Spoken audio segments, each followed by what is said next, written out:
Күні-күні тұққалар кепке оқыштып машғырды қып бәсәм, ажайып іссық басты деп шүнчілік разып қошып кетті. Мұшындақ әтияз мәзгілі ішіміз құрғдап кеткен вақытларда қуәттік болған машғырды қылышын үгіні ойлан. Бұны қандақ әттім ки, қайнамыз бірлікті үгінейлі. Yultuz жүрек belgilerini besip saklı bilişini tutqanman keyin izleyen tapamay qalsız. Aval videoda ko'rsatgan bo'yicha qo'ruq go'shtni muvofiq miqdorda to'g'rab tayyorlab olamiz. Go'shtni suvoq suv solamiz. Qozon qaynagandan keyin videoda ko'rsatgan bo'yicha ko'pikchilarni pokis elib etamiz. Diqqat qilinglar, ko'pikchilarni cho'qim pokis elib etinglar bo'lmasa, oshning suvi bek chapaq chiqib qoldi. Uningdan keyin chamg'ur, sabza videoda ko'rsatgan bo'yicha piyozlarni ushshaq to'g'rab olamiz. Bularni bir qozon savatgandan keyin mashni solamiz. Mash bilan noqutni bir kun avval suvchilab qo'yib, uningdan keyin salsaq tezalatib pishib ketadi.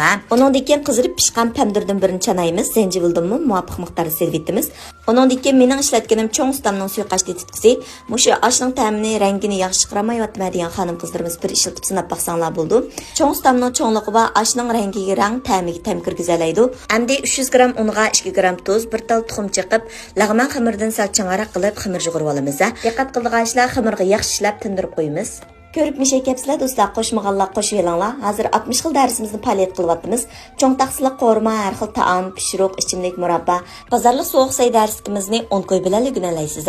Dars tizimlatmoqchi bo'lsangiz, Undidar Nazi 7733 ekran ustidagi nomer shu. Xamir yaygan vaqtimizda nefis qilinligini bekmi nefis qilatmaymiz, bekmi qalin qilatmaymiz.